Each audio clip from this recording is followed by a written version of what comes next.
안녕하세요. 대전의 퓨처의 제임스입니다. 이전부터 있어왔지만 팬데믹이 한창이던 2020년 초부터 미국 대입에서 큰 화두로 떠오른 것이 바로 테스트 옵셔널이죠. 사실 거의 50년 전에 보더인 컬리지에서 시작된 이 테스트 옵셔널은요, SAT나 ACT와 같은 시험 성적 제출 의무를 학생들에게 선택적으로 맡기자는 운동입니다만, 팬데믹으로 인해서 시험 기회를 놓치는 학생들이 늘게 되면서 전국적으로 거의 대부분의 대학들이 이 선택적 시험 성적 제출 정책을 채택하게 되었습니다. 그러나 근래 들어서 MIT를 비롯한 일부 대학들은 다시금 SAT나 ACT 점수를 요구하기 시작했는데요. 오늘은 올해 입시부터 다시 테스트 성적을 요구하기 시작하는 그러한 대학들은 어떤 대학들이 있는지, 그리고 과연 테스트 옵셔널이라고 하는 그 정책이 나한테 이득이 되는 것인지, 또는 굳이 테스트 성적을 요구하는 대학들은 피하는 게 전략적으로 옳은지에 대해서 함께 알아보는 시간을 갖도록 하겠습니다.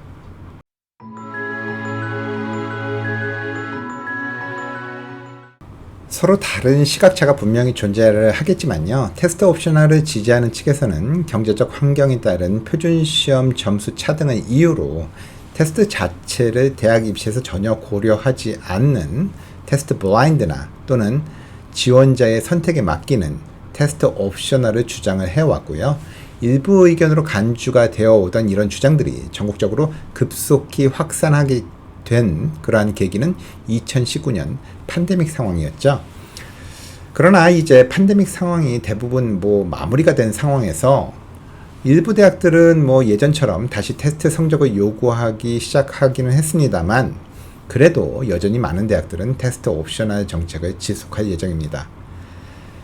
팬데믹이 거의 마무리가 되는 시점에도 다수의 대학들이 테스트 옵셔널을 지속하는 이유는 물론 지원자들의 편의와 자율성 보장이라는 이유도 있겠습니다만, 제 개인적인 생각으로는 대학의 이익과 관계가 있기 때문입니다. 사실 테스트 옵셔널 실시 후에 가장 눈에 띈 변화는요, 지원 학생 숫자의 급증입니다. 이전처럼 테스트 성적을 요구했을 경우에는 지원을 아예 애초에 처음부터 포기했을 법한 지원자들도요, 테스트 옵셔널을 실시한 이후로는 지원을 하기 때문이죠. 이러한 지원자 숫자의 증가는요, 대학 입장에서 보면은 여러모로 좋은 면이 많습니다. 우선 지원자 증가로 인해서 원서 접수 관련 수익이 동시에 증가하게 되죠.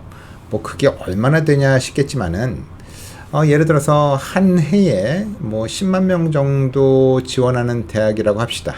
그러면은 예를 들어서 20%가 테스트 옵셔널로 20%의 지원자 수가 증가했다라고 가정을 한다면 약 2만 명 정도가 더 지원하게 되는 거고, 그렇다면 1인당 100불 정도를 원서비로 받는다라고 가정을 했을 때 200만 불의 추가 수익이 생기는 셈이죠. 이런 금전적인 작은 이익을 배제하더라도요, 지원자 수의 그 증가는요, 대학 합격 경쟁률이 높아짐을 초래하게 되고요. 이는 대학의 전체적인 명성을 올리는 데 도움이 됩니다. 아무튼 이러한 이유에서인지 아니면 학생들에게 더욱 공평하고 자유로운 선택을 주기 위해서인지는 모르겠습니다만, 대다수의 대학들은 2024, 2025년도에도 테스트 옵셔널을 지속할 것입니다. 그렇지만 이에 반해서 일부 대학들은 이러한 선택적 시험 점수 제출 정책을 철회를 하고요. 2024, 2025년도부터 SAT나 ACT 시험 성적 결과를 요구를 하기로 했습니다. 비록 전체 대학 숫자들에 비하면 아주 일부분에 불과한 대학들이 시험 결과 제출을 요구하는 것이겠지만요. 그럼에도 불구하고 이들 대학들 중에 대부분은 학생들, 특히 한국 학생들이 선호하는 대학들이기 때문에 여러분들이 사전에 확인을 하시고 넘어가셔야 될 것 같습니다. 이렇듯 ACT나 SAT 성적 결과를 요구하는 대학들에는 다음과 같은 대학들이 있습니다.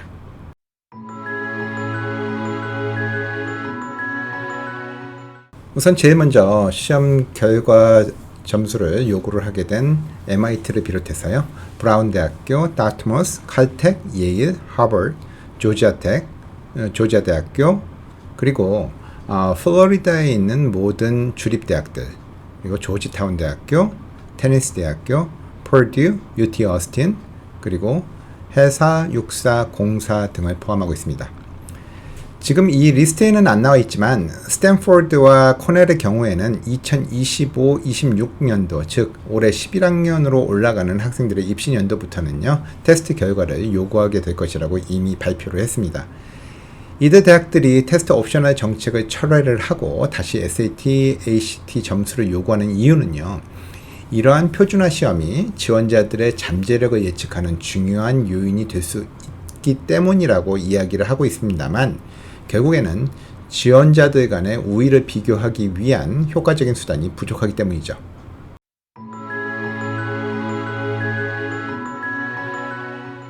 테스트 옵셔널 정책을 실시하는 대학들의 입시 요강을 보면요. 테스트 성적 제출은 지원자의 자유 선택 사항이고 테스트 성적을 제출하지 않기로 결정한다고 해도 어떠한 불이익도 주지 않는다라고 되어 있습니다. 그렇지만 여러분들은 이러한 이야기를 이해하실 때 너무 본인이 원하는 대로만 이해를 하시면 안 됩니다. 테스트 성적 제출이 지원자의 자유 선택이라는 말은요. 성적을 제출하지 않는 학생도 있겠지만 반면에 성적을 제출하는 학생도 있다라는 말이 되고요. 여러분들은 그 학생들과 비교가 되어서 경쟁을 하게 된다는 것을 의미합니다. 물론 그것이 테스트 옵셔널이 불공정하게 진행된다라는 것을 의미하는 것은 절대로 아닙니다. 분명 테스트 결과를 제출하지 않은 학생들에게도 공정한 기회가 주어지겠지만요. 여기에는 두 가지 조건이 있습니다. 첫째로 고등학교 때의 그 높은 수준의 커리큘럼과 우수한 성적 그리고 탁월한 과외활동 기록이 있어야 합니다. 두 번째는 비주류 그룹, 다시 말해서 소수민족 그리고 저소득층의 학생인 경우에 고소득층의 지원자보다는 입학 관련 혜택을 받을 가능성이 높습니다.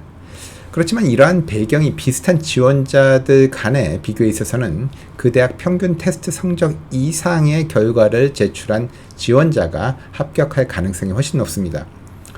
이는 지난해의 입시 결과만 확인해 봐도 금방 알 수가 있는데요. 테스트 옵셔널 실시 대학인 프린스턴 대학의 경우에 합격생의 77%가 테스트 성적을 제출했습니다. 이런 결과는 비단 프린스턴의 경우에만 해당되는 것은 아니고요. 많은 명문 대학들도 마찬가지의 결과를 나타냈는데요. 보스턴 컬리지의 경우에 시험 결과를 제출하지 않았던 합격생들은 33%에 불과했고요. 버지니아 대학 같은 경우에는 28%에 불과했습니다. 조지타운 대학의 경우에는 합격자의 90%가 테스트 결과 제출을 한 지원자들이었습니다.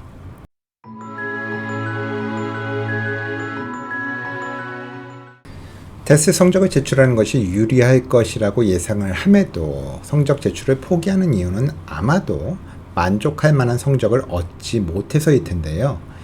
입시 전략 측면에서 보자면 만족 못하는 점수라는 것은 개인의 성취 욕구에 따라서 결정된다라기보다는 어느 대학을 지원할 것이냐에 따라 달라질 수가 있는 것입니다. 먼저 여러분들은 테스트 옵셔널 대학들의 성적 제출이 선택적으로 이루어질 수 있다라고 하는 점에 주목을 하셔야 됩니다. 즉 예를 들어서 여러분들이 1350점이라는 SAT 성적을 받은 경우에 어떤 대학에 있어서는 성적 제출을 안 하는 게 나을 수 있겠지만 또 다른 대학들에 있어서는 그 성적을 제출하는 것이 합격에 유리하게 작용할 수 있고 이러한 시험 결과 제출은 대학에 따라서 선택적으로 이루어질 수 있다는 것을 의미합니다. 그럼 이러한 선택적 판단은 어떻게 할 수 있는지 그 방법에 대해서 한번 알아보도록 하겠습니다. 우선 먼저 하셔야 될 것은요. 지원 희망 대학의 테스트 평균 성적을 조사를 하시는 겁니다. 이런 정보는 US News and World Report 같은 사이트의 대학 프로필을 검색해 보시면 쉽게 알 수가 있을 겁니다. 이런 사이트에 보시면은 일반적으로 middle 50라고 하는 것을 보여주는데요. 이는 하위 25% 25%와 상위 25%의 성적을 제외한 중간 50%에 해당되는 점수를 의미합니다. 예를 들어서 코넬 대학의 경우에 1480에서 1550 이런 식으로 나와 있고, 이 대학의 상위 20% 정도는 SAT 550점 이상의 점수를 제출을 했고, 하위 25%는 1480점 이하를 제출했다라는 것을 의미합니다. 이 경우에 예를 들어서 만일 여러분들의 테스트 점수가 SAT 점수가 1470점이다 라고 한다면 테스트 옵셔널을 신청을 해서 테스트 점수를 제출하지 않는 것이 나은 선택입니다. 그렇지만 1350에서 1500인 버스턴 유니버시티의 경우에는 중간 성적보다 약간 우위에 있기 때문에 시험 점수를 제출하시면 도움이 될 가능성이 큽니다.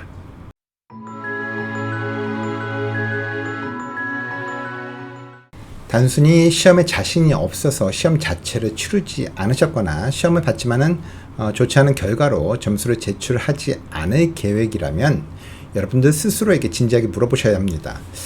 내 지원서에서 눈에 띄는 다른 요소는 무엇인가요?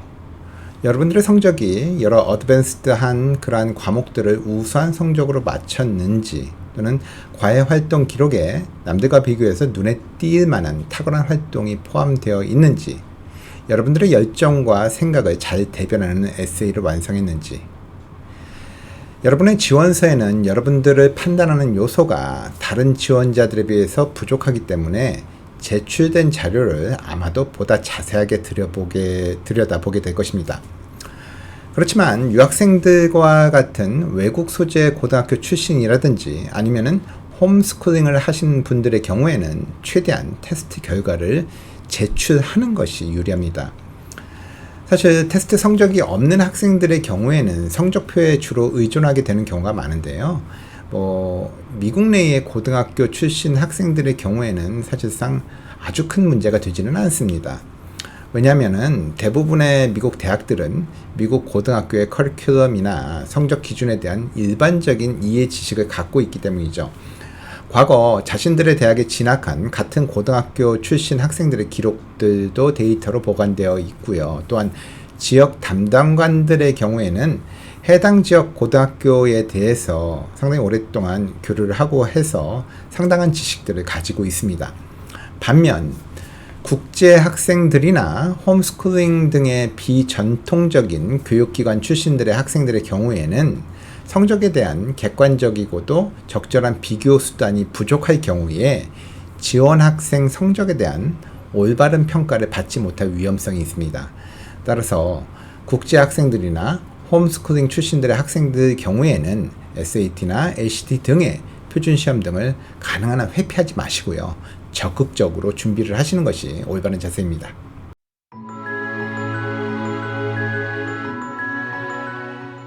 보통 칼스테이트라고 불리는 캘리포니아 스테이트 유니버시티 대학들과 UC라고 불리는 UCLA나 UC 버클리 등이 속한 University of California 시스템에 속한 대학들은 공식적으로 테스트 블라인드 정책을 채택하고 있는데요.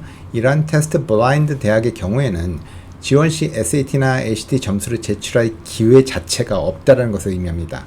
또한 만약에 점수를 제출하시더라도 해당 점수는 입시에 전혀 고려되지 않음을 의미합니다.